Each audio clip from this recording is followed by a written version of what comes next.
Hey guys, welcome back to the channel. Today, I am going to be showing you how you can customize your Logitech mouse. I have the Logitech G502 Hero, really good mouse. It is really cheap as well.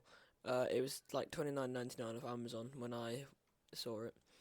So it should just, if you have a compatible Logitech mouse, it should just pop up on the screen. But you want to download the Logitech G Hub from the official site, which I will link down in the description.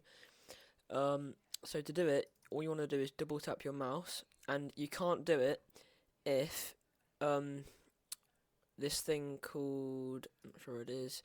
Well, it's called onboard memory. Onboard memory is where all of your preferred settings are stored inside of the mouse, not on the computer.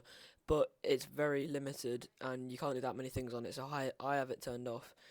Um, So what you want to do is go to assignments, and here you can add macros or just keybinds, and you could assign keybinds to the mouse. So I don't know why anyone want to do this, because it would just completely mess up your mouse, but you could just add an assignment to primary click or something. But what I can do is, just for a demonstration, if I go to keys and say I just wanted I don't know, capital Q, and I can go and put it on this. I won't actually be needing this button. This button is usually to switch between the inbuilt profiles, but because we have that disabled, this button's actually useless, so you can put whatever you like on it. The button above it, actually, when you press it, it unlocks the mouse wheel, where it's like you roll it and it will keep rolling, and it doesn't stop. But I would keep that locked, otherwise it's very hard to use. So I'm gonna put the Q key on onboard profile cycle. So now I have Q assigned. You can basically do anything with this. You can put whatever you like on it. So you can also create macros, which, if you don't know, they basically um, simulate you pressing keys or typing something. So I have a auto clicker set to when you press the mouse wheel to the right, which I have a pretty fast auto clicker. On the left, I have a bridger for Minecraft set where it just basically spams right click and very fast, and it can bridge for you.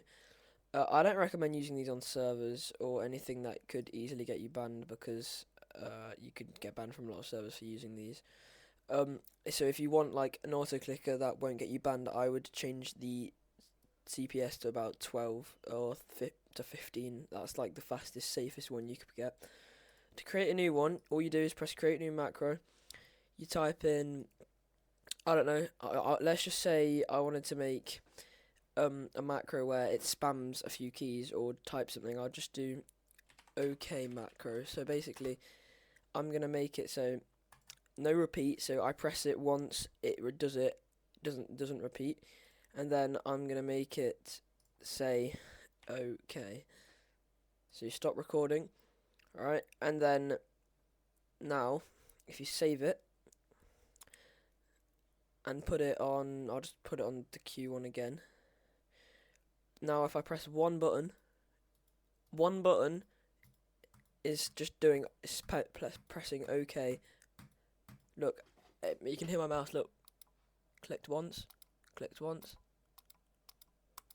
It's spamming OK, which is pretty cool, I think. So yeah, that's how you make macros, and to assign it to different keys, like maybe they want, different buttons down the side, you press View 2, and you have all of your buttons here. I have this one to mute myself on Discord. I have that one to switch between apps, so like Alt Tab, and then that one is DPI Shift, which I'll show you in a second. So basically, DPI Shift is, there's a set like DPI your mouse is set to, which I have 3200, which is, I like it pretty fast. When you press this button, it shifts until while you're holding it down, it shifts. I have it set to 1200. Say I was trying to like do something very precise, I would hold down that button, and now look, as you can see, my mouse is a lot slower, and I'm moving it like that. And then when I let go, it's way faster now. So yeah, you can shift it to whatever you want. You can change it just by like dragging them, like that. Yeah.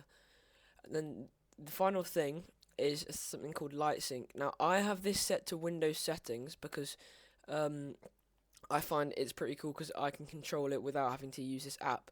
But say I turn that off, you can so the primary, so you can change basically you can change the LED for either two of these. So the primary is these three lines over here. Quite often they show like what mouse sensitivity you're on or what profile you're using. So that's primary. You can change the effect to just off. So right now my mouse light is just off. It literally is displaying exactly on here.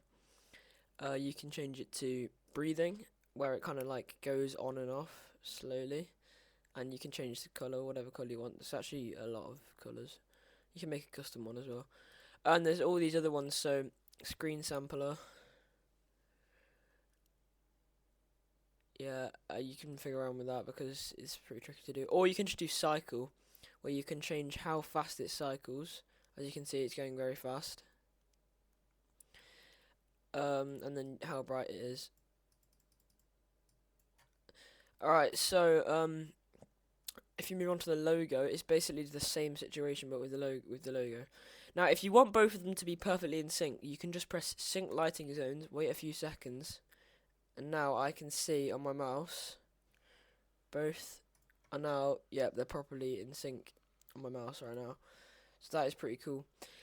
Or if you have Windows settings on, which is what I have quite a lot, you can go into your Windows settings and you can go to, I'll just open it, hang on. You can go into your Windows settings and you can basically, hold on a minute. Yeah, you can basically, oh, I can't see this because of my Logitech thing is in the way. It's pretty simple though. You just search up you just search up Windows, change lighting, colors, brightness, and effects.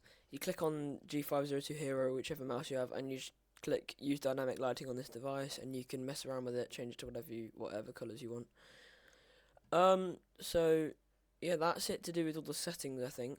Now there is actually some other cool features that I like. As you can see here, there are some profiles. Now, you can basically customize all of your mouse settings depending on what like app you're on. So on the desktop, I have on the desktop where you just no games or apps are open, you're just on the desktop. I have it set to just like kind of not that high sensitivity, but on this one, Roblox player, I have the auto clicker macro on.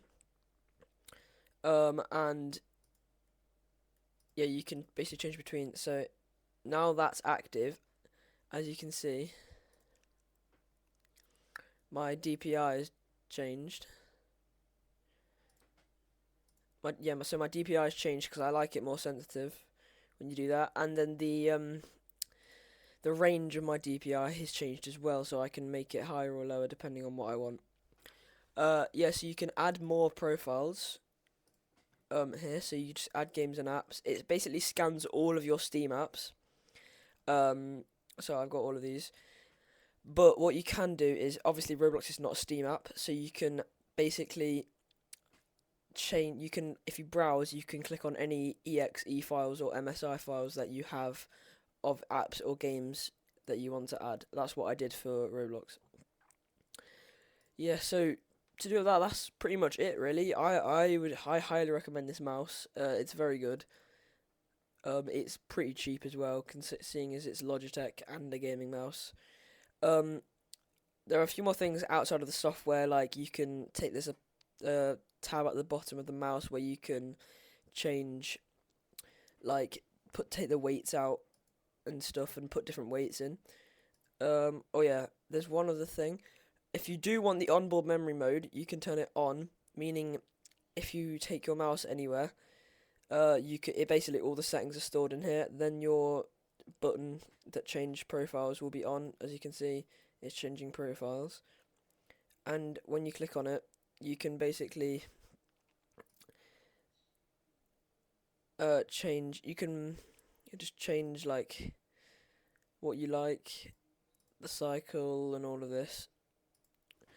But there's not that much options, as you can see on the software control. It is a lot more free to customize. So yeah, that is about it. Thanks so much for watching. If you enjoyed this video, make sure you subscribe and turn the bell icon on so you can hear any more tutorials or tips. Yeah, well, thank you for watching, and I hope to see you next time.